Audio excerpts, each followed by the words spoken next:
A Universidade de São Paulo possui mais de 270 programas de pós-graduação. Um deles é o de Turismo, que é oferecido na Escola de Artes, Ciências e Humanidades, localizada na zona leste da cidade de São Paulo. O programa oferece cursos de mestrado e doutorado, que tem como objetivo a formação de profissionais com capacidade para elaborar pesquisas e estudos científicos de alto nível na área do turismo.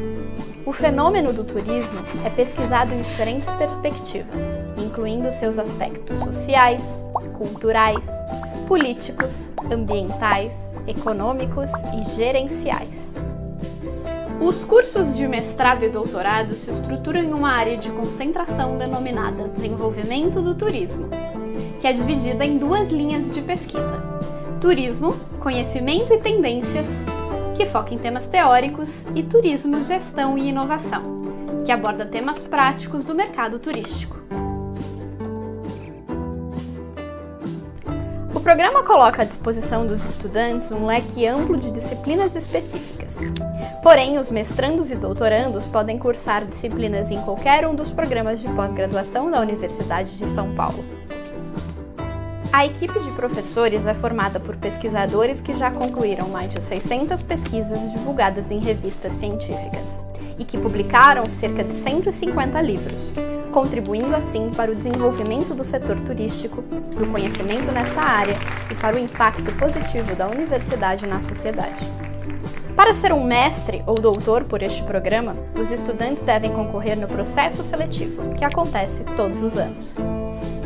Os alunos têm à sua disposição toda a estrutura da Universidade de São Paulo, seus laboratórios, bibliotecas, apoio estudantil, programas de internacionalização e o mais importante, a convivência e troca de experiências num dos mais vibrantes ambientes acadêmicos do Brasil e da América Latina.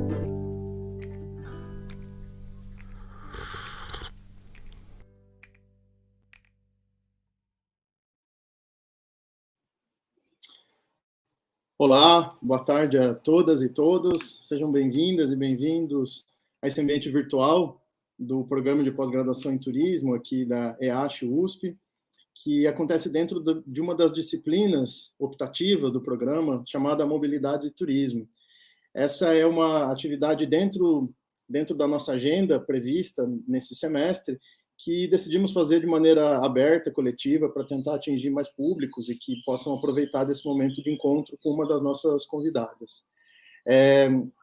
Essa é um momento assim, de muita alegria para a gente, porque tem a oportunidade, apesar das distâncias, né, interagir minimamente com colegas pesquisadores e pesquisadoras e tentar diminuir um pouquinho essas dificuldades e distâncias do momento que a gente vive.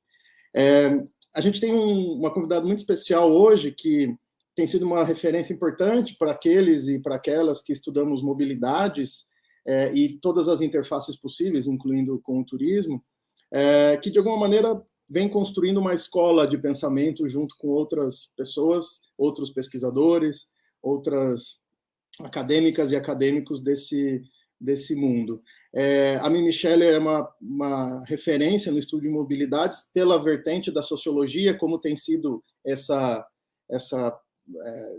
escola de pensamento, como tem sido chamada, e uma das coisas que a gente pediu para ela é que ela viesse conversar com a gente tanto sobre a ideia de mobilidades justas, ou mobility justice, que é um tema que ela vem discutindo com alguma ênfase nos últimos anos, mas fazendo alguma interface com o campo do turismo, que é diretamente o que nos interessa aqui nessa disciplina, nesse programa. Essa é uma sessão que vai acontecer em inglês, mas a gente vai ter a oportunidade de ter traduções parciais das falas da Mimi pelo chat aqui do YouTube do PPGTUR, que gentilmente vão ser feitas pelo Lawrence, que é o nosso mestrando aqui do PPGTUR, e eu já agradeço aqui de público também. Agradeço também a Juliana, que está aqui no backstage, a nossa doutoranda, dando um suporte na organização dessa atividade, e de todo mundo que está, de alguma forma, interessado e disponível em ouvir um pouco dessas discussões sobre mobilidades e turismo, e interagir para a gente tentar construir um campo de conhecimento que nos seja interessante. Eu não vou me alongar muito na apresentação da MIME, porque ela tem muita produção disponível para todo mundo que quisesse, enfim, se familiarizar e se aproximar um pouquinho do conteúdo dela, mas de forma muito rápida. Tem algumas informações que são interessantes. A primeira delas é que a MIME tem toda uma trajetória de formação na sociologia, tem a sua vida acadêmica baseada nisso. Em algum momento da sua vida, ela se aproximou da Universidade de Lancaster, na Inglaterra, no Reino Unido, onde trabalhou muito proximamente com John Urry. E foi ali que muito do que se conhece dessas discussões de mobilidades na chave do chamado giro das mobilidades, que se construiu, né? Em 2003 foi fundado um centro de pesquisas em mobilidade lá na Inglaterra, lá na Universidade de Lancaster, em que ela, o John Urry e outros pesquisadores foram concentrando essas análises nessa perspectiva das mobilidades, e mais tarde ela foi criar um centro de pesquisa semelhante na Universidade de Drexel, onde ela teve baseada até pouco tempo atrás, antes de se mudar para Massachusetts. Então, assim, tem toda uma trajetória super importante e relevante para nós que estamos tentando entender essa discussão das mobilidades como por uma outra chave, por outros paradigmas, a partir desse giro que se discute desde o início do século XX, mais ou menos, e especialmente para tentar ver de que maneira isso nos ajuda como estudiosos e estudiosas do turismo. Muito gentilmente, ela ofereceu parte da sua agenda, parte das suas atividades, numa nova função com bastante responsabilidade, ela vai poder comentar um pouquinho, e a gente vai ter a oportunidade de ouvir um pouco das pesquisas que ela faz, particularmente olhando para as questões de turismo na região do Caribe, né? Então, a gente tem uma referência aí de turismo em contextos insulares, que podemos extrapolar para outras situações, conforme sejam as nossas áreas de interesse, objetos de estudo, contextos geográficos. Como eu falei, uma das chaves para a gente entender esse debate é o conceito ou a ideia de mobility justice. Inclusive, tem um livro publicado há algum tempo com esse título, já vou achar aqui para mostrar a capa, que é esse. A partir de onde dá para entender um pouco essa ideia de mobilidade justa e fazer os paralelos que sejam possíveis, teoricamente, politicamente e de forma mais ativa nas nossas atividades dentro do campo do turismo. Eu não vou me alongar muito mais, eu vou só dizer que vocês fiquem à vontade para fazer os comentários aqui no chat, a gente vai recebendo esses comentários pelo chat, a gente vai ter tempo suficiente para coletar algumas perguntas, para alguma interação com a MIME ao final da fala dela, e depois essa sessão vai ficar gravada para caso alguém queira rever, ou então passar para outras pessoas que não puderam estar conosco hoje. So, Mimi, thank you so much. Welcome to Brazil virtually. Welcome to São Paulo again virtually. Thank you. We're very happy that you managed to find a slot on your busy agenda to have this very important moment with us. I made a very brief presentation of you, despite the fact that everyone knows you. I want you to be very comfortable to share your thoughts, make your presentation, and afterwards we can have some moments of discussion, reflections, and Q&A session. Thank you very much. Again, I hope we have very good moments of debates and discussion this afternoon here in Brazil and in the US. Thank you so much. The floor is yours. Okay, so boa tarde, todos e todas. That's the extent of my Portuguese, but it's very nice to be joining you today from Worcester, Massachusetts, where it's a rainy day behind me. You might see some wind and rain. As I heard in the introduction, I do understand a little bit of Portuguese. You've heard about my background at Lancaster University and working with John Urry and the influence of this entire school of thought around tourism mobilities. So today I'm going to think about tourism mobilities from the perspective of mobility justice. And the title of my talk is Repairing Unjust Mobilities Within Tourism, Mobility Justice and Regenerative Tourism. And I hope that's a word or concept some of you've been introduced to. I think I saw it possibly on one of the book covers in the preview video. So there's been, ideas about sustainable tourism, regenerative tourism, reparative tourism, and that's the kind of universe of concepts in which I'll be working. So let me begin with our current moment and the collapse of international tourist arrivals due to the coronavirus pandemic and its related closure of borders. And here you see a graph that starts it goes back to 1989, and you see the growth of tourism. And the first interruption point was the SARS epidemic in 2003. And then you see a little dip after the global economic crisis in 2009. Then you see tourism arrivals climbing to 2019, and then crashing in 2020. So the impacts of this are especially severe for small islands like those I study in the Caribbean, but also other tourism-dependent economies in the Pacific, Indian Ocean, Mediterranean, but also all around the world where there are many other kinds of tourism-dependent regions and cities.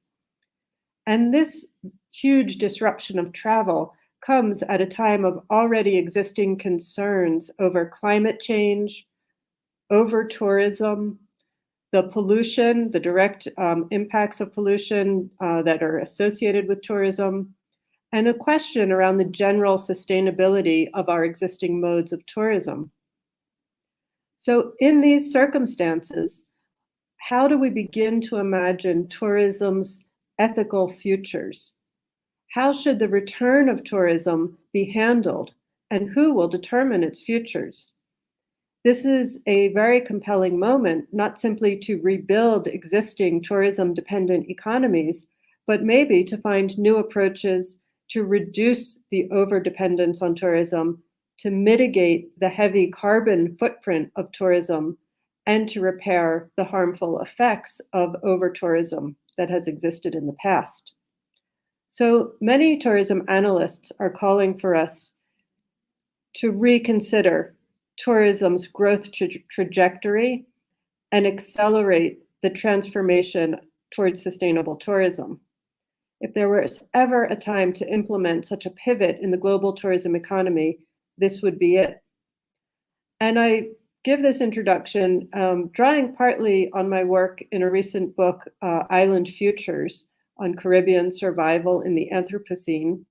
And I've really been thinking about this in this particular context of the Caribbean region and how it is being impacted by climate change, climate displacement, and the travel disruption of the pandemic, as well as various policies around migration. And, as we've seen this month, we've had the terrible incidents of the migration of Haitians who left Haiti, went to Brazil, went to Chile, and got displaced now and have come up through Central America to the US-Mexico border, from which many are being deported back to Haiti. So those are the kinds of issues that I've been looking at tourism within this wider context and within this particular geographic context. But my questions have to do with how can we shift tourism today? And unfortunately, the mobilities of the COVID-19 virus have unleashed not just a disruption of human mobilities, but also what I think of as a vast intensification of existing uneven relations of immobilities. As countries come out of the pandemic closure with different rates of recovery and vaccination, there are uneven pressures on tourism-dependent economies. And a clear trade-off is happening about opening up business again and possibly putting public health at risk. Many tourism-dependent states have attempted to mitigate these risks by imposing virus testing regimes, partial quarantines, vaccination requirements. Others have tried to benefit by creating new visas for nomadic workers. And a few are trying to rethink the model of tourism and redirect it in more sustainable directions. But the challenges of deeply entrenched mobility injustices make it very difficult to transition towards more ethical forms of tourism. And that's the topic I want to talk about today. Of course, we have existing critiques of tourism that maybe you have studied and already are familiar with.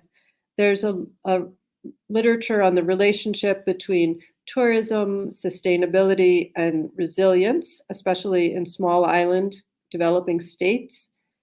There's literature on the wider environmental impacts of tourism, such as the work of Stephen Gosling, which looks at things like carbon footprints and climate impacts. There's work by Thompson on the need to rebuild societies beyond tourism. And there's the argument that there's no going back to normal after the pandemic, that we really need to change. So on the one hand, the sudden decrease in travel contributed to some good things, right? Like we immediately saw reduced air pollution. We saw the disappearance of traffic in many cities. We saw the return of clearer skies and quiet in many places that had been overrun with tourism. On the other hand, the precipitous drop in tourism earnings has had devastating effects on tourism-dependent economies. So while many governments and business owners and workers are eager to restart tourism and build back those economies, some are still urging us to rebuild in a more sustainable way and not to go back to normal. So what should tourism look like now after the pandemic and in the face of the ongoing climate crisis? So in what follows, I will briefly introduce the concept of mobility justice in relation to practices of tourism, and then I'll turn to this question of how we might shift towards reparative and regenerative tourism policies. I seek to show how the return of tourism after the pandemic is putting us on a collision course with climate risk and even more mobility injustices. So it's urgent that we apply a mobility justice lens in order to avoid even worse conditions coming in the future. So let me begin with a little bit of an overview of the concept of mobility justice and the idea of bringing in mobility justice to our thinking and our planning and our policies around tourism in particular. So what is mobility justice? First of all, it's a concept for thinking across different fields of action and different scales. And it can help us place everyday tourist practices and landscapes in relation to these wider scales of mobility infrastructures, overarching regulatory systems, government of what some refer to as mobility regimes. So the concept of mobility justice is meant to give us a better understanding of the implications of tourist mobilities within these wider areas, which touch upon social justice, environmental justice, climate justice. All of these are part of thinking about mobility justice. So it focuses in particular how power and inequality inform the governance and control of all forms of movement, both mobility and immobility and forms of dwelling. And it is about the way in which mobility regimes have created differential and uneven mobilities and immobilities. And I put that word in parentheses of the IM to show that they're always relational. Mobilities always have some relationship to immobilities, and immobilities always have within them various kinds of mobilities. And I'm also very interested in thinking how these mobility regimes have deep historical roots in colonial relations, in extractive economies, in racial capitalism, and forms of neo-colonialism. So there are these uneven forms of motility, and motility is a word that kind of refers to the capability for movement as well as the control over the movement of others. So motility implies that you might not yourself have to move, but you're able to have others bring things to you. You're able to access things by mobilizing different kinds of power, and you have the potential for your own mobility in various ways. So inequities of access and motility, I argue in my book, Mobility Justice, in part produce the differences of racial categories, gender, class, age, the experience of disabling environments. That is, this power, this capability for movement is performative, and it's scripted into spatial relations and everyday practices. So that's one kind of starting point. Now, what does that mean in relation to tourism? Well, for example, who is allowed to be on a beach? Who can enter a hotel lobby? Who can sell goods in a particular place? Those are all things that are regulated and governed within different tourist spaces. And often they're raced, gendered, classed, and so on. Who has access to grocery stores, to healthcare, to clean, unpolluted environments? All of this is shaped by uneven motility. So, for example, when we see those Haitian migrants who have left Brazil, crossed Central America, come to the US-Mexico border, they're highly mobile, they have moved, but they do not have strong self-determination of their own ability of when to move and when to dwell, where they can stay, where they cannot stay. And partly that's questions of citizenship, but also racialization. And there's a relationship between these mobilities and immobilities and the circulation, not only of people, but of information, services, waste, pollution. So some people's mobilities create effects and impacts through pollution or through carbon emissions, and they have those impacts on other people who have not moved at all. So immobilities and mobilities are not just the result of social inequalities, but are also productive of who can move, who can stay in place, who can dwell, who can cross borders. And tourism, through its various kinds of enablement and disablement of access, is one of the key ways in which such hierarchies of differentiated motility are produced. It is how they are maintained. It is how they are experienced. And so that's part of the argument about why we need to understand mobility justice when we study tourism, when we plan tourism, and when we try to change tourism. So Nina Glick-Schiller and Noel Salazar have defined regimes of mobility as the relationships between the privileged movements of some and the codependent but stigmatized and forbidden movement, migration, and interconnection between the poor, powerless, and exploited. So the concept of mobility justice lets us understand how the privilege of tourist mobilities reproduces these kinds of regimes of mobility, which are connected with the stigmatization and forbidden movement of other groups. An approach grounded in mobility justice reveals how travel and tourism are constituted by these mobility regimes that have their roots, as I said, in colonial relations, racial capitalism, neocolonialism, and that continue to deeply impact climate injustice today, social injustice, and environmental injustice. So I refer to that whole sort of assemblage of power relations and politics as kinopolitics. Kino meaning movement, right? So it's the politics of movement and the ways in which all mobilities are political and all politics are mobile in a way, or about relations of mobility. So you could let's think of some examples relating to tourism. There's control of all the transport corridors, right, across land, sea, airspace. That's part of this regime of mobility. Also, though, information and data, right? So entering personal data onto a travel database to book a ticket, to be able to, purchase an airplane ticket or get a visa for travel, that depends on certain kinds of mobilities of data and information. Also, the physical passage through airports, through checkpoints, through security systems, the experience of being a passenger on an airplane.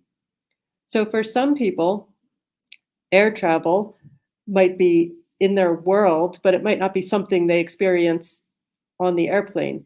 They might experience airspace through waiting on the outskirts of the airport, or working at the airport, or driving passengers to and from the airport, or maybe watching planes fly overhead. So tourists enter these spaces as crucial actors and participants in the making of uneven mobility regimes. Even if we don't think about it, even if we don't know that, we are part of that wider regime of mobility. And it's uneven, it's differential, it's racialized, it's classed, it's gendered, and it's abling and disabling in various ways. So then, a theory of mobility justice includes these different scales or relations. It relates to these embodied direct relations of racialization, sexualities, gender and age, and spatial ablement and disablement, and those shape uneven freedoms of movement. They also shape the impacts of pollution and social exclusion through different kinds of environmental injustice. They also, the theory of mobility justice includes these broader injustices relating to borders and migration, transnational mobility, and the ongoing legacies of slavery, of racial segregation, and of the different climate change vulnerability that affects different regions, such as the Caribbean, for example. It also refers to injustices relating to the circulation of consumer goods and who has access to consumer goods, natural resources, who has access to natural resources, energy, and who is impacted by pollution via these uneven geographies, logistics, and infrastructures. And of course, tourism depends on the circulation of many consumer goods, resources, food, energy production, water, and so on, and pollution. This is why tourism matters for mobility injustice and justice. It impacts and relates to each of these entangled scales. And this is the different sort of scales that I think about. I think about bodies and our direct kind of face-to-face embodied engagement with each other. I think about transport systems, all the air and ground and sea transport infrastructure. I think of the urban space in which tourism might be staged. And urban also, I include in that the peri-urban and the ex-urban and the relation of the urban to the rural and how tourism is kind of configured around those spaces. And then I think about the transnational mobilities, right, of citizenship and passports and visas and crossing borders. And then also the logistics of global circulation, right, of major goods and capital and global sort of systems that enable this tourism mobilities to take place. So Joseph Nevins has referred to travel as the right to the world, but such travel is not available to all. And the very systems that make travel desirable and convenient for tourists are the same systems that slow or prevent travel for others. That is, service workers, refugees, aspiring migrants, those who have been displaced by climate disasters. All of those are the people whose mobilities are in relation to tourism. And when we experience access and ease and convenience of tourism, it's in part because other people don't have that. Mobility regimes are built upon the control of space, speed, and energy. And tourists consume more of each of these. It is on this basis that I refer to all tourists as part of the kinetic elite. That is, those who consume mobility, who have the highest capabilities for mobility. They are a sort of elite group compared to most of the world who do not have that privilege. From this perspective, then, I want to start to shift to part 2 of my talk on shifting tourism policy. From this perspective, the answer cannot be simply to reopen tourist economies and bounce back to normal.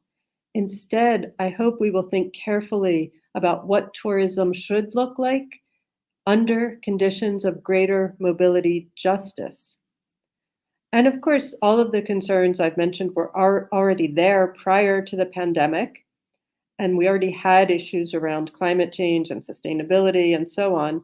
But the visions for post-pandemic tourism are so badly needed now to avoid reinforcing and making even worse the already existing extractive and damaging forms of tourism. We need to prepare for climate change adaptation, for future survival in the face of ongoing climate-related disruptions, maybe further pandemics, and general tensions over the rights to land, water, air, and all the benefits of dwelling as well as mobility. So I'm going to speak a little bit about the concept of regenerative tourism and reparative tourism. So Cave and Dredge have written about the rising concerns about climate change, over-tourism, declining employment and labor conditions, and resource degradation, which they argue highlight the inadequacy of the current capitalist system in addressing the failures of mass tourism. So part of the critiques of tourism come out of, a general critique of capitalism. But the argument for regenerative tourism is to embrace what they call a diverse economies framework. So they want to envisage the coexistence of capitalist economies, alternative capitalist, and non-capitalist practices that would provide a pathway to more resilient and regenerative tourism practices. So that's one way to think of it. Regenerative tourism would be part of an alternative kind of economic framework. It would maybe be part of a circular economy where, say, for example, food is produced locally using agroecological methods that help restore the soil and the natural ecosystems, and then that gets fed into a kind of tourist economy, and maybe the tourists themselves are part of learning about and contributing to that circular economy. Others, like Campling, have argued that for the genuine sustainable development of small island developing states would also require a popular democratic base of island citizens within island societies who can cooperate and coordinate across different regions and of the global oceans. So this adds a more an element of democratization and kind of who determines these rules that regulate tourism, who governs it, who will decide how we will build back tourism is a question of democratic and political participation, not just investment, say, of what kind of businesses do we have. And then I also want to refer to the work of Matilde Cordoba Azcarate, who has a wonderful book, which I hope you've been introduced to, called Stuck with Tourism, Space, Power, and Labor in Contemporary Yucatan in Mexico. And she writes about how tourism is something that regions get stuck with. It's a kind of developmental trap because it's so attractive economically that it will create jobs, it will create work and knock-on effects from the services people provide to tourism, that she describes it as having a kind of stickiness that is an entrapment. And she refers to this as predatory and extractive tourism. This is a way to describe some of the problematic structural effects of tourism development around the world, which, like other extractive enclaves, like mining, sacrifices life of workers and sacrifices places to capture capital profits. And she shows us why people working in the tourism sector, such as the region of the Yucatan, people still hold out hope for tourism to create a better future. The promise of tourism as a development strategy draws in workers, government officials, planners, architects, real estate developers, and all of us stick to its promise of improvement. We're kind of driven by the fear of losing it, of the fear that it will go somewhere else. And so we kind of redouble our efforts and stick to it even more. But tourism works in practice, she argues, by respatializing and scaling up territory, nature, and sociocultural life for global consumption. So instead of being for local people's betterment of their own lives, governments and corporations take their territories, right, and they engineer them. They engineer forests, mountains, beaches, deserts, islands, wetlands, and they turn them into these material infrastructures, such as roads and streets and houses, hotels, pools, parks, and museums, designing them to shape new relations of people, capital, labor, and resources. And she says how we come to accept these sacrificial logics. We risk, in doing that, we risk the long-term sustainability of our ecosystems and our cultures because we hold out that hope that somehow tourism will generate jobs and will, save us in some way. And so I'm very interested in that argument and that it's a dilemma, right? It's a paradox that we want it and we don't want it. We need it and it wrecks our world.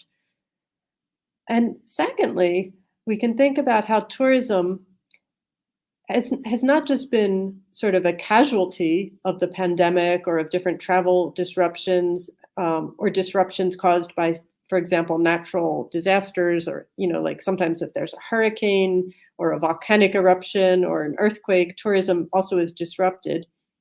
But tourism is not simply a casualty of climate change, but is also a major contributor to causing climate change, that is, causing CO2 emissions. The heavy fossil fuel consumption that's associated with long-haul flights, but also the marine diesel that's consumed by the mega cruise ships, and the general use of vehicles, air conditioning, electricity, and energy-consuming buildings by tourists places a heavy burden on local infrastructure, and it also exacerbates the conditions that lead to climate change risks and that make places more vulnerable. And the Puerto Rican anthropologist Yarimar Bonilla has argued that vulnerability to climate change is not simply a product of natural conditions, it is a political state and a colonial condition. So there's an argument that those of us in the global north bear responsibility, which we can think of as a climate debt, as major emitters of greenhouse gases, as well as our historical roles in colonialism, slavery, resource extraction. And so tourism is perpetuating that climate debt. It's adding to the climate debt. So the question is not just one of climate adaptation and making more sustainable tourism, but climate justice through asking, should major contributors to global warming pay for rebuilding, reparations, and restitution? And this is where the argument for reparative tourism comes into play. If we ask, how can tourism contribute to more reparative as well as regenerative relationships? Can we find forms of tourism or critique tourism when it fails to put back in rather than take away, right? How can tourism repair our relationships both globally between different regions that have these unequal vulnerabilities and also repair ecosystems themselves? And to give one example, after Hurricanes Irma and Maria in Puerto Rico, there was a big movement for building a just recovery. And thousands of people came together to design plans to rebuild the island in a way that was more safe, resilient, and a thriving society for Puerto Ricans themselves who lived there. And their work was rooted in a belief that the reason behind Puerto Rico's intersecting crises was that the island's people and land have been treated like a bottomless raw resource for the mainland to mine for over a century, never mind the devastating economic consequences. That's an argument from Elizabeth Yampierre and Naomi Klein. And this example of these kinds of movements go back to Campling's argument about the need for people's democratic engagement, involvement. This kind of movement was calling for a different kind of reconstruction and recovery after the hurricanes, but we could also make that argument after the pandemic. What kinds of tourism do we want to see rebuilt and reinvigorated, and how can people be part of making a different world in the future? And so my argument is that we cannot miss this moment after this, as we saw in the beginning, that huge crash in tourism numbers. In the face of the climate emergency and the pandemic recovery, sustainable tourism requires new approaches to food sovereignty, renewable energy, ecological repair, coastal and ocean protection, gender equity, and mobility justice. And part of that depends on demanding some form of climate reparations, which can help support a tourism transition. And in other work, I've talked about the idea of slavery reparations and how it's linked to contemporary calls for climate debt and climate reparations. That is, that the global north, who produced all of the carbon dioxide in the atmosphere, that we owe this debt and these reparations to the parts of the world that did not produce it. And also that we must reject the colonists' logic that jumps to relegate certain islands and coastal places to depopulation.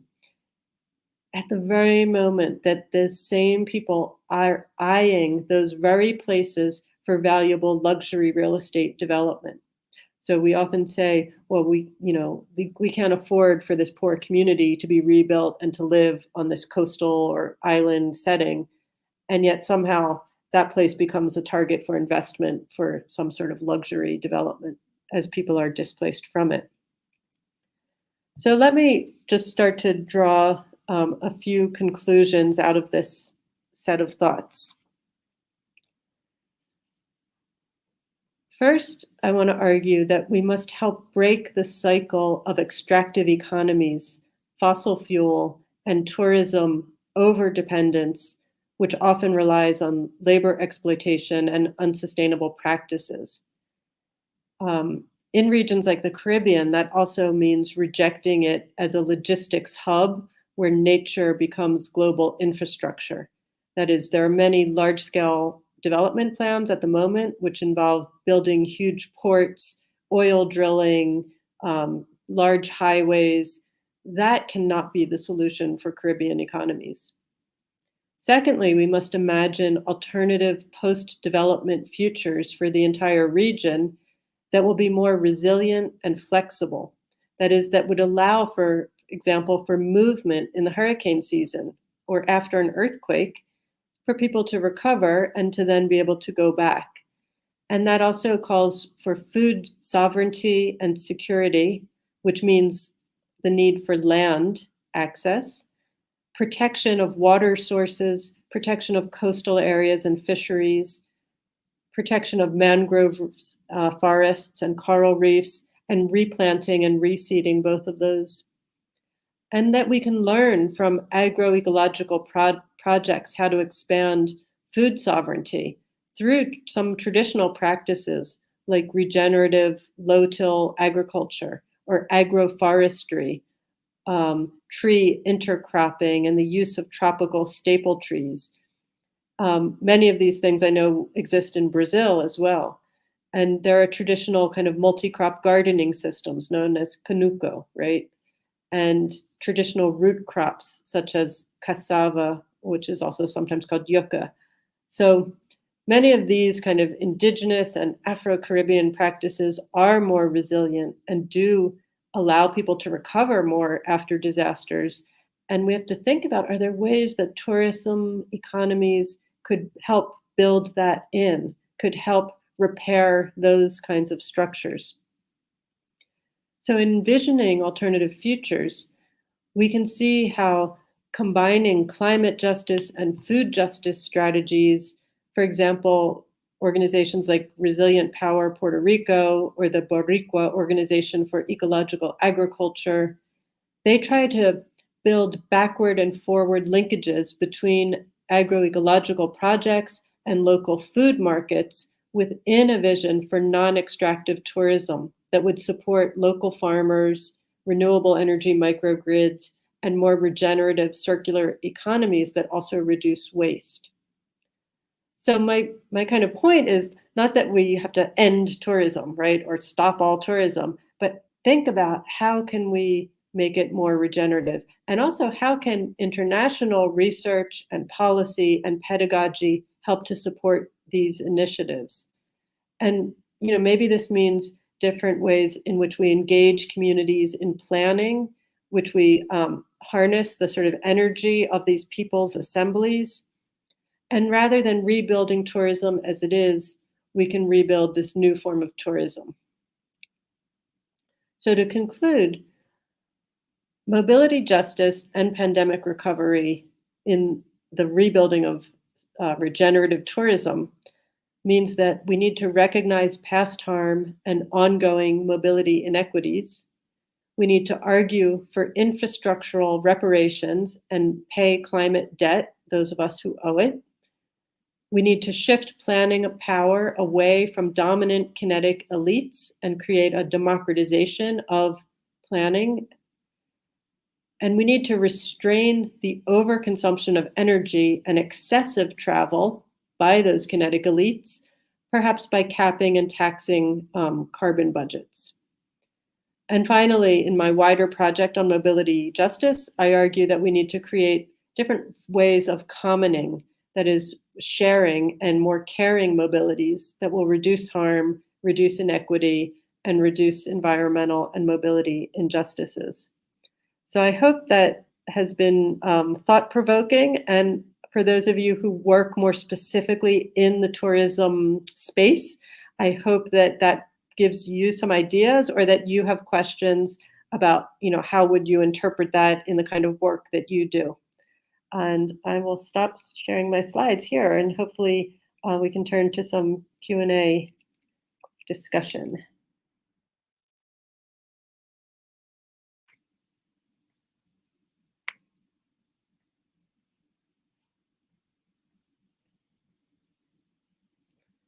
I can't hear you. Are you muted?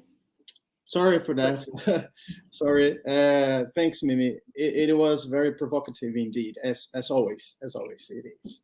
There must be some questions and reflections. I have some that I could address you. But before, I'd like to invite a very good friend of us to make some comments and maybe some other provocations. Let me try, because I'm a beginner in this. There she is.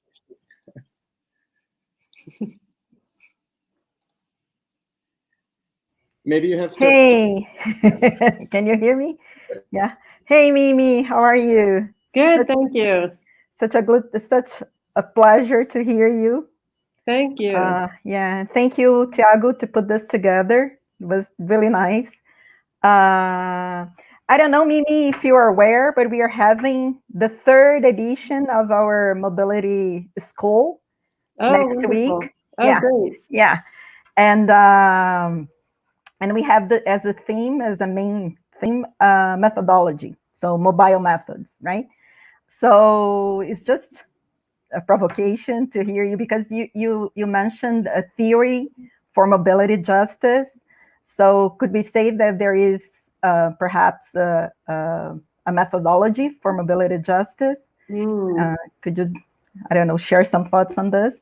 Yeah, that's a great question, because it makes me think how many of the initial discussions around mobile methods were about kind of capturing in live action, in movement, the experiences of mobilities, and the documenting, in a way, the unequal forms of mobilities, right? The gendered differences and uneven mobilities, But from the mobility justice perspective, what is needed is not so much an empirical documentation as a kind of action research, right? So a kind of engagement in a process.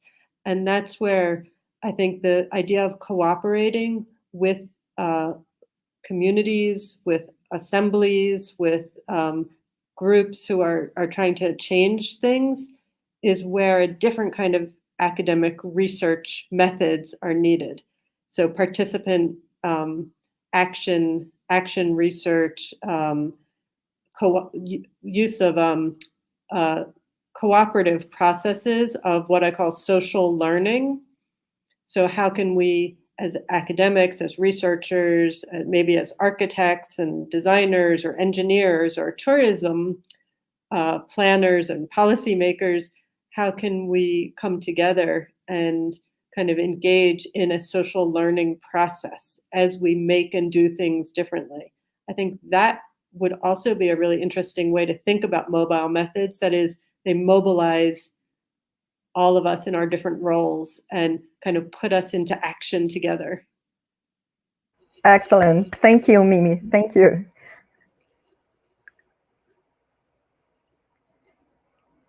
Thiago, your mic is off. Again, sorry. As Bianca said, we are very excited because we're about to start the third edition of this mobility school in a pandemic. So it's not easy to put everyone together and keep the moods up. But we are going to have very interesting discussions, and tourism is always there. And there's something that I'm very curious about, because I've been discussing this with Camila and also with Bianca. You and John added a book in 2004 named Tourism Mobilities. That was 2 years before the so-called the New Mobility Paradigm paper.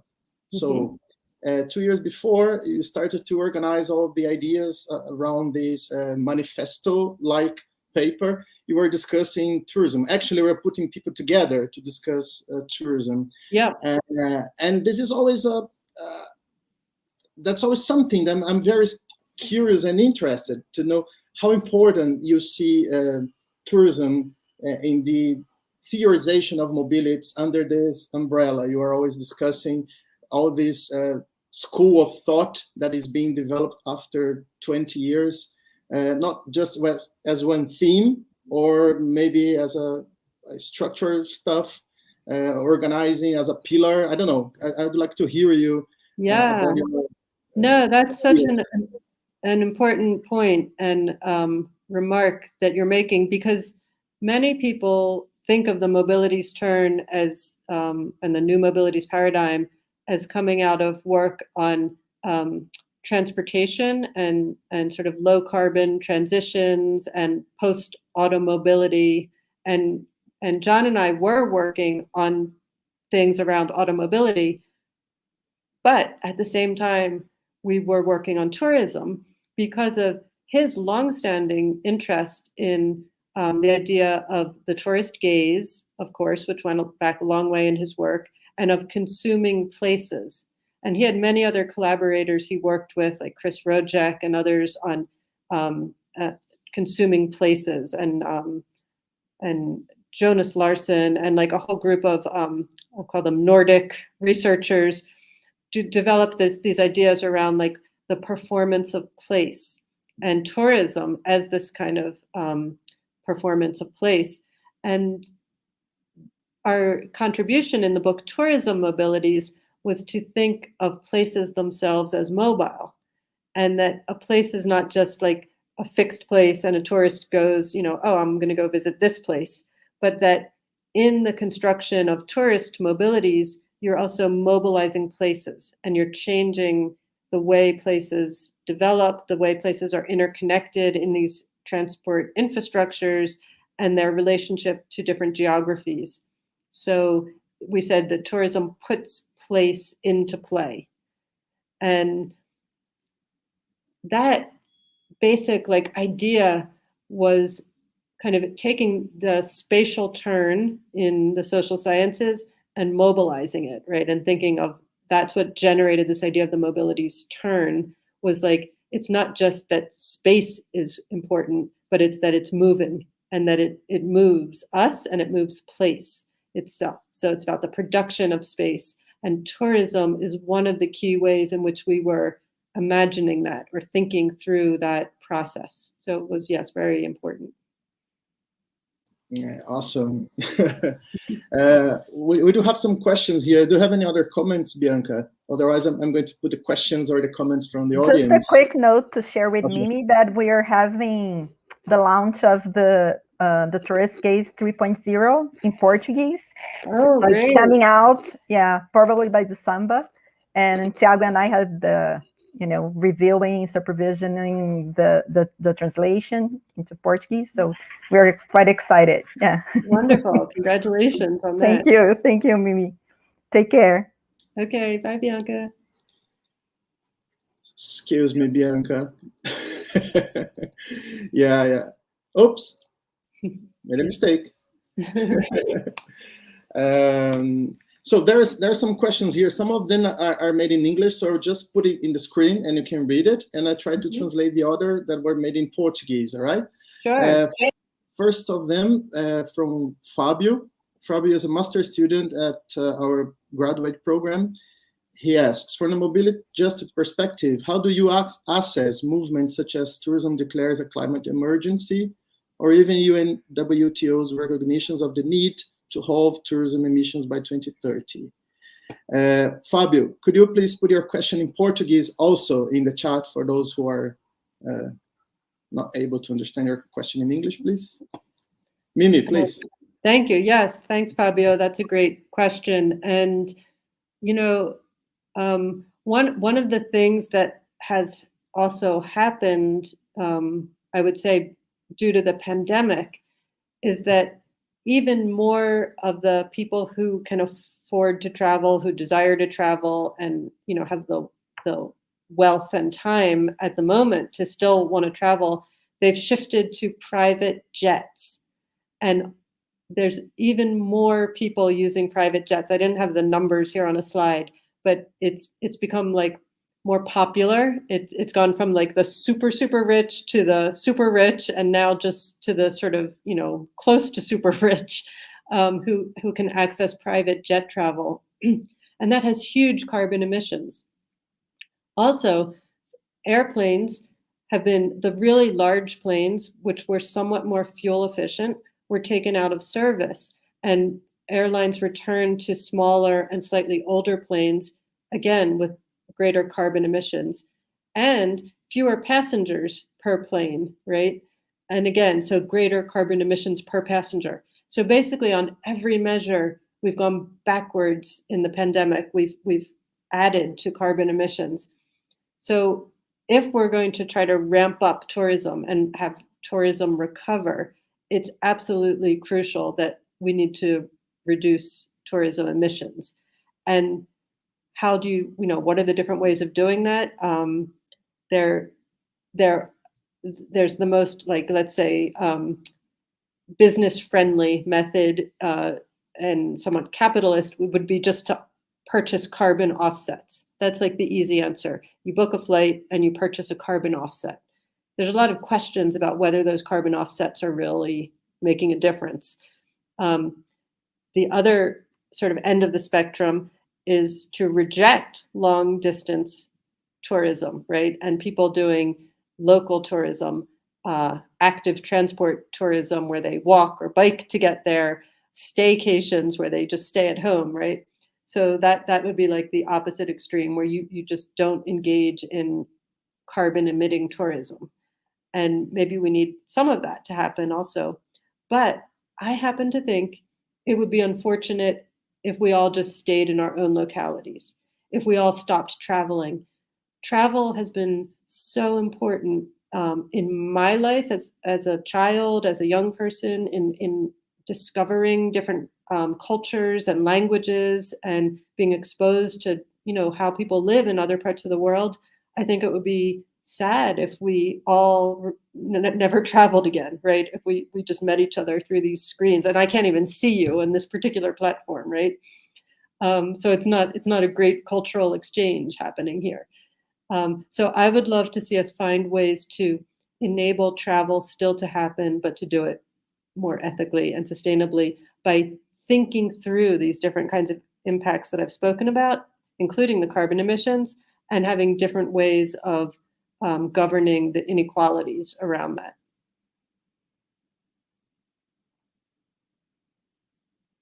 Wait, you're muted. Sorry. I was thinking about one of the last chapters of your Mobility Just book. It is about the commons or commoning, and it's not an easy word or concept to understand in Portuguese or even in other languages. Mm-hmm. I was wondering if you could explain a little bit more what's the idea of commoning or even commons, and maybe how can we bring these concepts into tourism. Maybe you gave some clues already, but if you can explain a little bit more about the concept itself, that would be great. Yeah. So the concept of the commons goes back to a form of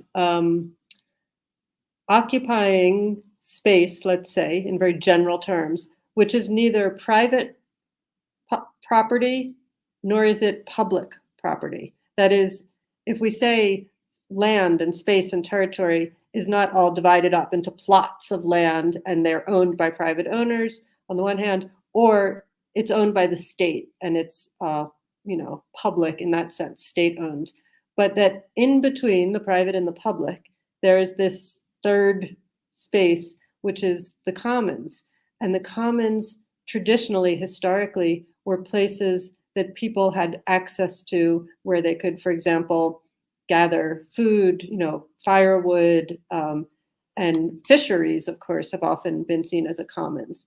And coastal, shorelines. Shorelines are, in many places, are still not privately owned, right? And so the idea of commoning comes out of that tradition that exists in many parts of the world, and also can relate to indigenous, native First Peoples, land holding, a relationship to the land, right? Which was not about ownership. It was about use, and it's mobile. So when you think about commons and commoning, people move through them. They move through these places. They maybe gather from those places, but they don't hold them. They leave them for others, including for non-human use, right? For animals, for rivers, for spirits as well, to bring in the kind of a sacred dimension, right? Those are places that are held in common and are commons. So in relation to tourism, it's complicated, right? Because it suggests, it poses the question of, are there forms of traveling, of being mobile, that do not rest on private property and profit being squeezed from that place? Could we go back to ways of visiting a place and doing it more lightly, right? And with more care and sharing it with others, where we, the visitors, are not, having a hotel buy it and build walls around it and own it. Mm-hmm. And that's a very utopian, let's say that's very idealistic, but conceptually it's a way to begin thinking about what would tourism or travel more broadly, what would it look like if we had forms of commoning, which means mm-hmm. rules for sharing. Yeah, I like this discussion because in Brazil, as you might know, has some tradition on the so-called community-based tourism mm-hmm. initiatives. It started around the 90s, early 90s, and it evolved as a successful case for other countries, which is a little bit weird in this time, but yes. And I think more or less the idea of commoning is present in these CBT, community-based tourism activities, and maybe you could get some inspiration, theoretical inspiration to discuss and to analyze it and to put this forward. Yeah, right. There's CBT. There's also what's called study tours where people go and they share knowledge. There's also, back in the 1970s, when I first began traveling long ago, there were these much more idealistic kind of movements back then of like family stay tourism, right? Where I first traveled to Europe, staying with different families for a week at a time. And so in a way, the family was opening up their home and sharing it and sharing a kind of cultural experience. And I think that's a great experience for young people to have. And I hope they will be able to continue to have that. Hopefully. So, yeah. There's one more person to make you a face-to-face question. This is Lawrence, the person who he was translating some portions of your talk. So thank you, Lawrence. And if you want to address your question. Hello. Yes. Well, maybe. Well, first of all, congratulations for your presentation. It was really fantastic. Thank you. It's really refreshing to hear something like what you're exposing. Is it refreshing to hear something like you're exploding? Because, it's so seldom that you hear any people in the academia exploding these things, and principally coming from the US. Mm-hmm. True. And my question is, my dissertation on my master's degree is going to be on how to make more and more to have the revenues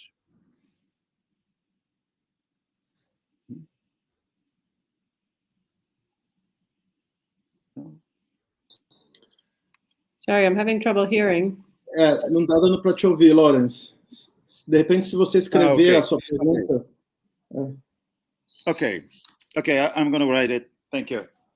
Tá, a gente já coloca a tua pergunta lá na tela, tá? Eu vou passar para as outras perguntas que estão aqui na lista. Dá licença que eu vou te tirar aqui.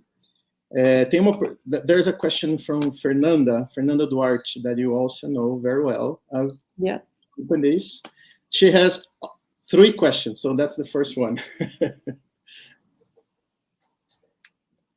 Okay. So, touristic experiences that are branded as a recreation of native experiences of places and practices. So, I take it in that sense, you mean there's a kind of commodification of native culture and often almost a staged recreation of it. It can, even if it's, there's a lot of debates in tourism around like staging and authenticity and different ways that happens. And it's a complicated question, and it is part of the critique. In Matilda Cordoba Azcarate's work, there's a critique of that kind of selling of native culture as well, and like the commoditization of indigenous cultures, for example, the Maya experience. There's in the Yucatan, there's lots of Maya themed parks and Maya themed visitor experiences, and I feel there's different degrees in which this happens and different styles in which it happens, and some of them might be more ethical than others. And so it's not a broad brush critique like, oh, we must reject all consumption of native cultures. If you're actually learning and you're in a more fair exchange, and here, of course, fair trade tourism comes up, right? What would fair tourism look like? Could you have a more equalizing way in which we might have those kinds of cultural experiences and exchanges? I think that's a complex question, but it does need to be asked and understood how that could be done. And partly it's about who controls the experience, right? So if a group has a way in which they want to present themselves and possibly benefit from sharing knowledge about their culture, that's very different than somebody from outside kind of selling it as an experience. the second part of your question was, how would these experiences enact the potential and affordances of ethically engaging with otherness and with multicultural experiences? Yeah. And again, how are they pushing forward mobility justice or restraining the potential of multicultural care and social justice? Great questions. Oh, it's all the same question. Yes. And, you know, it is that question of ethics, right? And that we think about the ethics of our relations with each other. And if, for example, tourists are able to just fly in and fly out of a place, you know, in a remote jungle or something like that, and they get this like authentic jungle experience and they meet the natives, whatever, that's very unethical. If, on the other hand, there has been consideration of, you know, who is determining the degree of contact and the kinds of mobility that are taking place, I think it could be done more ethically. Okay, we have more questions, but I would like to put in some comments. We've been reading some papers that are putting into debate the very idea of a new paradigm or mobility turn, and I'd like to hear from you. What is specific on that? I mean, what is underpinning the very idea of this new approach on mobility in a few words or in a few phrases for those who are now entering this debate? Because it's kind of abstract for those who are not familiar with social sciences debates. And in the other hand, there are some people saying that this is not new. There's something that there has been always discussions on mobilities like this. So maybe this is an opportunity to hear from you. What would be the specific or some specificities of this new approach on mobilities? And from that, we can take some advantage and transport it to tourism studies. Mm-hmm.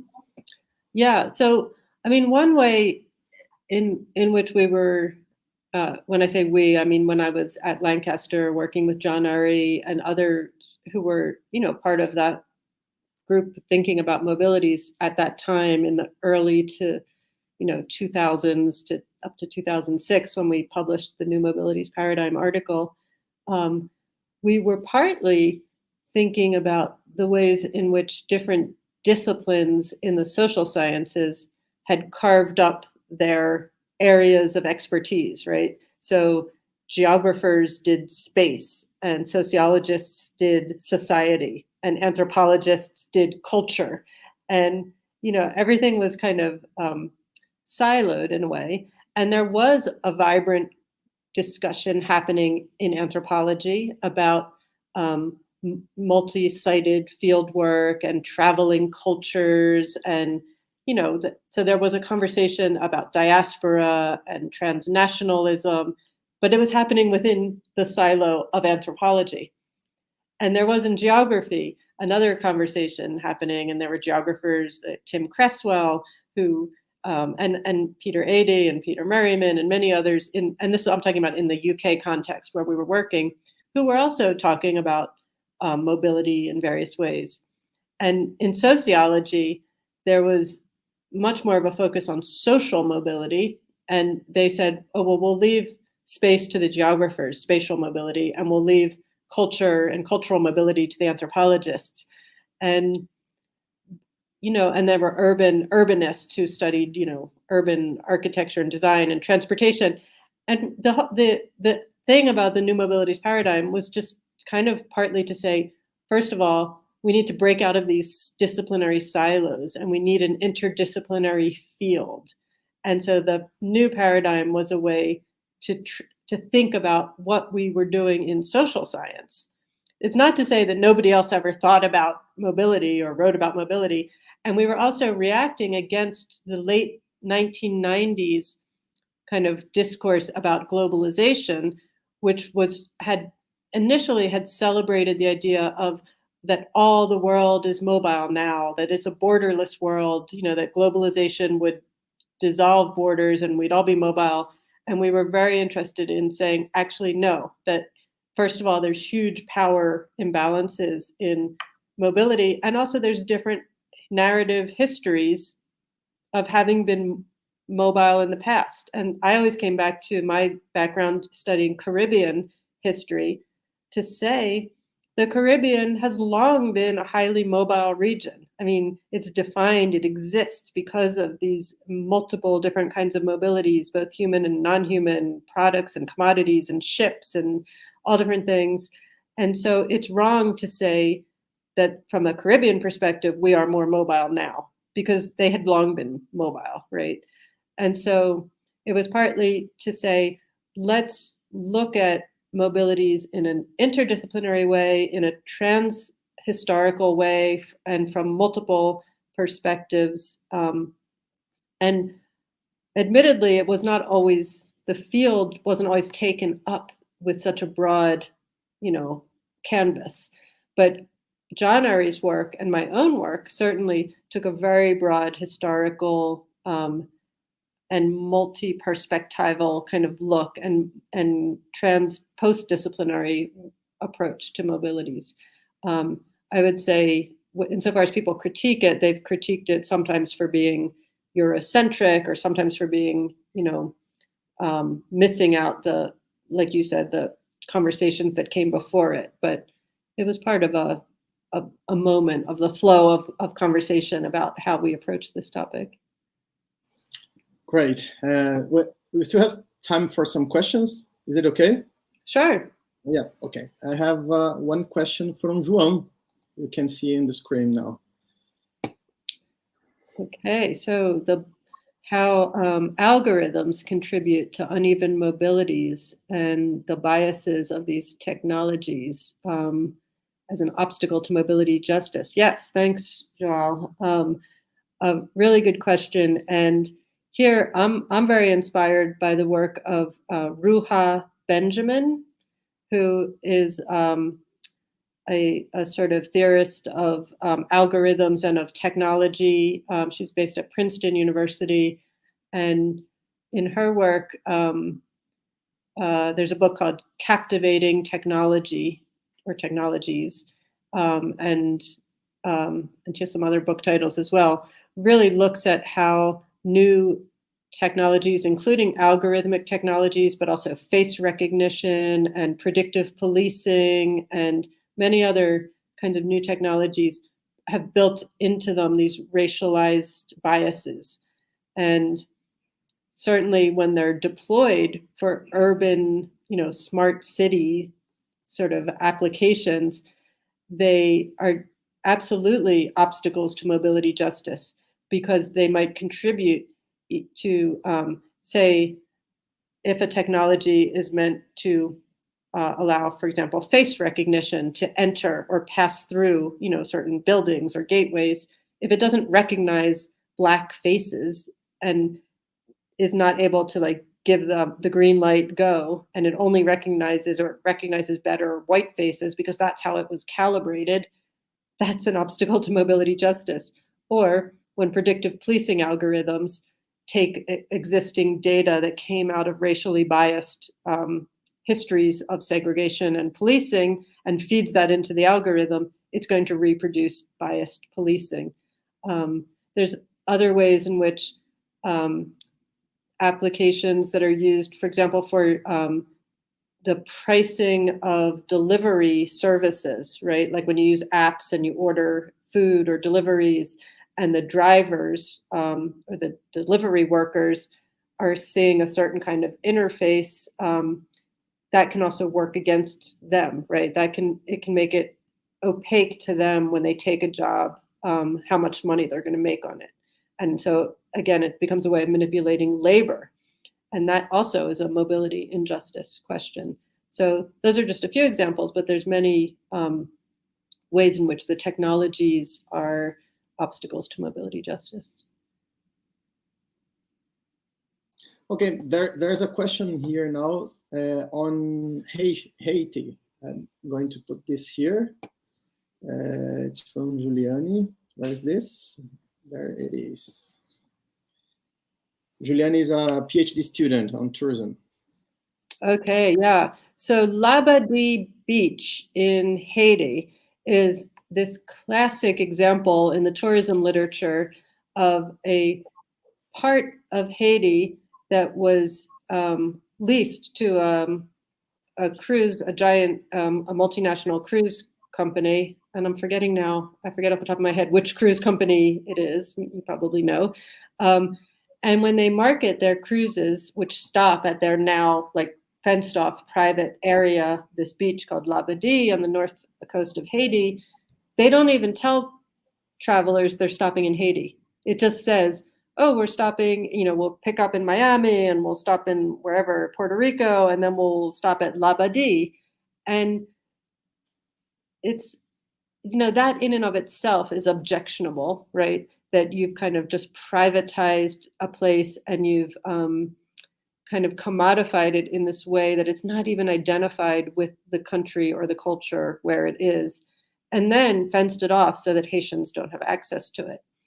And it's interesting to me that a lot of people don't know the history of that northern coast of Haiti, which is very interesting, which is that the place called the Mole Saint-Nicolas, which is very close to Labadee, was a major object of desire of the great powers. So all throughout the 19th century, there were efforts by France and the United States and Great Britain to control, to occupy, to take control over Mole Saint-Nicolas because it controls a major sea passage and it has a safe harbor.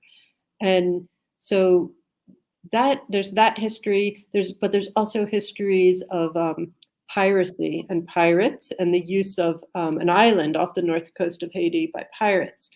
And so there's a lot of struggles over that area. And it's really interesting to put the sort of the power of the cruise tourism industry in the context of these other kinds of power struggles to control territory and to control sea access and to control ports. And at the moment, there is not a good way for Caribbean countries to gain power back over the cruise industry. They're very much, they've been competing with each other. They're really competing in a race to the bottom, right? To build bigger ports, to take bigger ships, to give private access to places. And it's not just Labadee. I mean, so Labadee is the most maybe extreme example, but in Jamaica too, there have been developments on the north coast of Jamaica where the cruise ships have built and control these huge harbor areas from which the local population have been displaced and excluded. I was trying to find a specific part of your text on tourism in Caribbean. You refer to the idea of slow disasters. I think it's quoting someone else. I don't know exactly who, but I was trying to understand the idea of tourism recovery and sustainability, climate change, etc., in the perspective of islands, but also in other contexts, not only in small islands that has this insular context, which is very specific.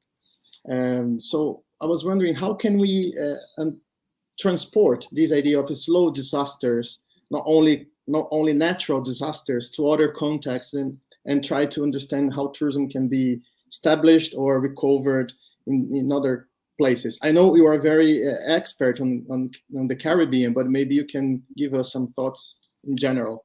Yeah, and the idea of slow disasters comes from Rob Nixon's work, but it's been picked up and written about in many other ways and different contexts. And the idea of a slow disaster is to sort of broaden our thinking beyond immediate natural disasters and our idea of like recovery and what will happen, and to think about the longer histories of capitalist development, colonialism, and kind of extractive industries as well, I would add to that, which have brought slow disasters in the sense of displacing people from land, the idea of expulsion and loss of land, pollution of waters, the destruction of rivers and of ways of life that rely on that, as well as ocean access and fisheries. And these are all environmental disasters. And then the sort of broader sense of the slow disaster of capitalism as bringing a kind of degradation of self-sustaining modes of life. So that happens, that's not special to the Caribbean. That happens everywhere. And tourism, in some ways, has benefited from that, right? Tourism development, the development of hotels, the development of tourist infrastructure has often come into places where either people have already been dispossessed and displaced from their land, or it actively contributes to that dispossession and displacement. So the whole question of developers and development is a different word when it's used in terms of real estate development, and when we talk about sustainable development or like developing countries. But those things are tightly interlinked, right? You can't separate questions of sustainable development from questions of real estate development. And tourism is a crucial aspect in many parts of the world of what happens in those markets of real estate development. And at this point in time, it's not just visitors who come and then leave, but also the purchasing of second homes, third homes, right? Of holiday residences, of, the winter, snowbirds who come to the warmer places and all of that. So real estate markets are tightly mixed up in these patterns of mobilities and lifestyles of the wealthy that enable them to own property or control the development of property in multiple places from a distance. And so I think we need tourism to get beyond just, the business of the thinking about just it as a business, right, of that immediate thing, like a tourist as a visitor who comes and goes, and to think of it how it's more widely interconnected with these questions of land ownership, real estate development, property, and who is being displaced, and also who's migrating to work in those service industries, and where do they live and under what conditions. And that's why it can be a slow and silent disaster.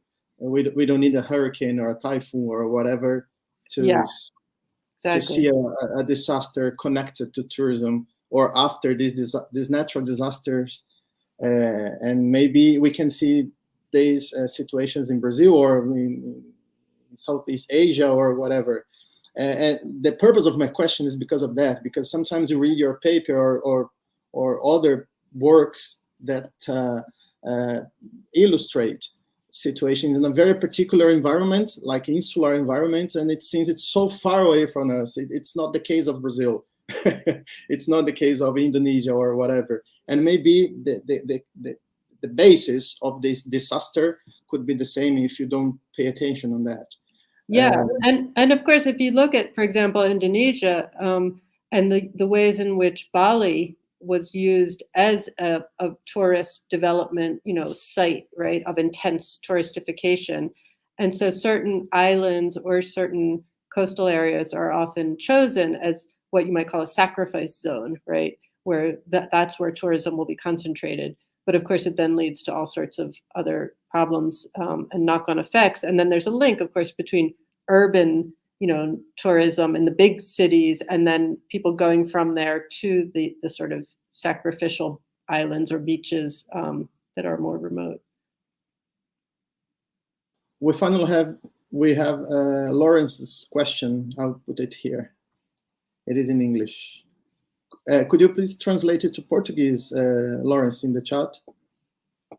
Okay, so in English, how to convince government and stakeholders that revenues from travel and tourism should stay primarily in the destination, not with intermediaries. It's so obvious, and still no one talks of that. Yes. And I don't know, I don't know if it's a question of convincing government and stakeholders. I mean, I think people want revenues to stay in the destination, but it's a question of how does the system work, right? How is it set up for investment and profit, and what companies can be there? You know, this might be going back a long way, but the first constitution of Haiti in 1804, the constitution of Jean-Jacques Dessalines, declared that no foreigner shall own land in Haiti. And that constitutional clause remained in place for a for 2.5 decades or 2 decades, until President Jean-Pierre Boyer was forced to reach an agreement with France to repay France, right, for the loss of the planter class, their loss of land and their loss of slaves. And in that constitutional revision that took place after that, it allowed for foreign landholding to come into Haiti.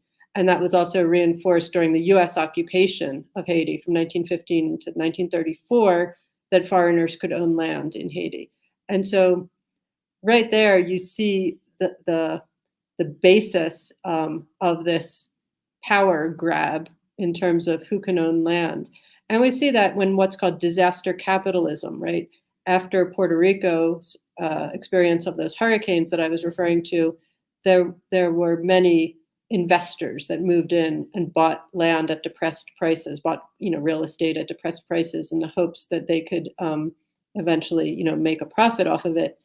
And in the case of Barbuda, in Antigua and Barbuda, where the whole island of Barbuda was held under a kind of common landholding system that went back to the end of slavery there, and had protected it from private investors and buyers being able to buy that land. And after the hurricane there, the Antiguan government decided to try to privatize that land, right? And to allow people to sell that land rather than hold it in common. So across Latin America and the Caribbean, there are these historical forms of holding things in common, forms of what's called family land. It's called lacu, it's called terreiros, I think, in Brazil. And that prevented private capitalist investors from taking it, buying it, and breaking it up into pieces, right? So that goes back to, that underlies the whole debate about the revenues of tourism and where do they go, right? Is like, if you let companies come in and build a hotel and take the profits out, maybe it's a Spanish hotel company that has built big hotels all around the Caribbean, then yeah, the proceeds do not stay in the country. And governments do need to recognize that. Great. Mimi, I don't think we do have more questions, but I was wondering about one final question.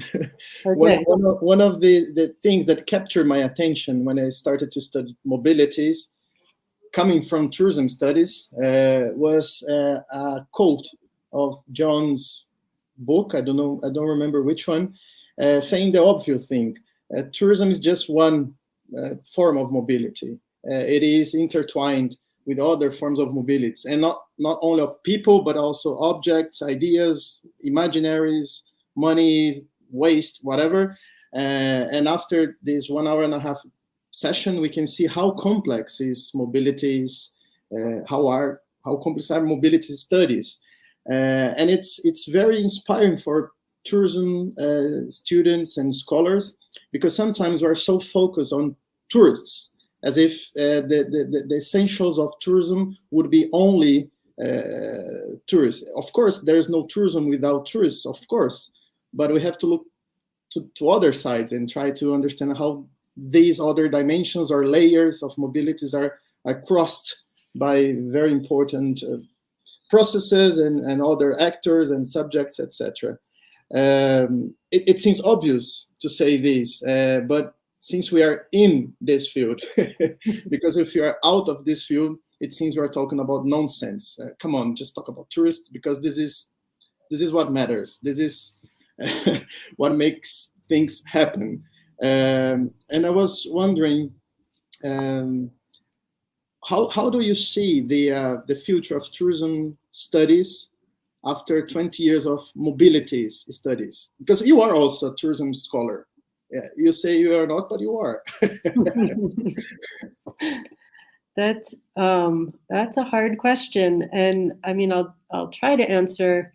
I think, it's so important, like you said, to look at all the other things that are mobile within tourism and within the study of tourism. And one of those things is waste, right? And the pollution, right, of water, and especially, and then the inputs of food, right, and food production. And again, those things are tied to the land, right? The land and the waters where tourism takes place. And cruise ships, for example, have a huge environmental impact in terms of dumping at sea and wastewater and the cleaning of all the towels and laundry and things like that. And the sewage, right, of this floating cities. So, I mean, I think cruise ships really encapsulate the idea that tourism is about also these mobilities of ships and planes and cars and vehicles. They're about the mobilities of waste products and pollution, and John Ari was also very interested in the cultural mobilities of things like souvenirs and what's being produced for tourist markets, and in Matilda's book Stuck with Tourism, she also looks at that production of things for tourism.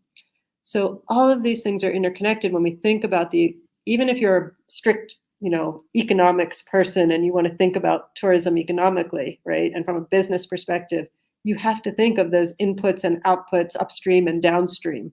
And those are going to have impacts on tourism itself, because if tourism destroys the environment of the places where it is, or it destroys the local economy of food production because it imports all of its food, that has economic repercussions. So even if you're a very hard-headed business person and you want your country to make money, please think about it holistically. Think about where the food is coming from, where the waste is going to, what the external impacts are, and whether what you're building, what you're planning to invest capital in is sustainable, not just from the ecological perspective, but also from the social perspective. And then ultimately, that means economically. Is it economically sustainable to use tourism in this predatory way that's extractive and that destroys the very basis of its own foundation? If you destroy your ecology and you destroy your society, what's the point of having tourism? Yeah, thank you. It's not easy, but that's the way. I am not sure if we still have any question. I don't think so. So Mimi, we are coming to the end of this session, this amazing session. We have always 40, 50 people at the time listening, interacting, asking you questions. There will be a time that we will have you here, P2P in Brazil. Yes, I want to come be a tourist, an academic tourist. And let me just add, by way of thanking you, that, in my role now as Dean of the Global School here at Worcester Polytechnic Institute, we have global project centers around the world where our students go for 7 weeks at a time with faculty members to work in teams on specific projects that are sponsored by local collaborators. It could be businesses, it could be community organizations. And so despite all that I say critically about tourism mobilities, I strongly believe in educational mobilities and educational exchange and the values behind that, if it's done in an ethical way, if it's about building bridges, translating ideas, communicating with each other, and learning from each other. I think that is still incredibly important in the world today. So I would love to come and visit you. I would love to see you soon there in your new position. Yes, and of course we must also extend invitations to those of you sitting in Brazil to come here to visit Massachusetts. Okay. Let me see if you don't have any other questions. Otherwise, I think, just a moment. Okay, Mimi, I think that's all. It was, as I said, part of a course that we have here at our graduate program in tourism. But of course, there are many people from different disciplines, from different places of Brazil, maybe some other countries listening to you. One of the ideas with this sort of initiative, and also the School of Mobilities, of Advanced Sciences and Mobilities, is to spread the word on mobilities studies. Despite the fact it's open, it's not closed, defined into any discipline, and we strongly believe that this is a very good way to properly approach on tourism in better ways, in a way that we have and we can understand all these dimensions of mobilities that take place at the time. Again, it seems that it's very obvious, but when you go to some contexts, some academic contexts, it is not. So thanks for being with us, for sharing your thoughts, for giving us your time, and keep an eye on tourism studies, because that would be very interesting in the near future to share other ideas and projects and maybe events with you in person. Wonderful. Excellent. It's been a pleasure to be with you, and I've enjoyed the conversation, and thank you for all of the questions, and the audience for being here. I'm going to make a very quick closure in Portuguese, if you don't mind, because it's going to be recorded. Então, a gente está chegando no final dessa sessão, que foi parte de uma disciplina que a gente tem no Programa de Pós-Graduação em Turismo, aqui na USP, com a Mimi Scheller. E uma das coisas que nós tentamos fazer aqui é aproveitar o conhecimento dela, toda a inspiração que essa área de estudos com a qual ela está envolvida há muitos anos pode proporcionar para os estudos de turismo, né? A disciplina no PPGTUR se chama Mobilidades e Turismo, justamente para tentar fazer essas interações entre as duas frentes, né?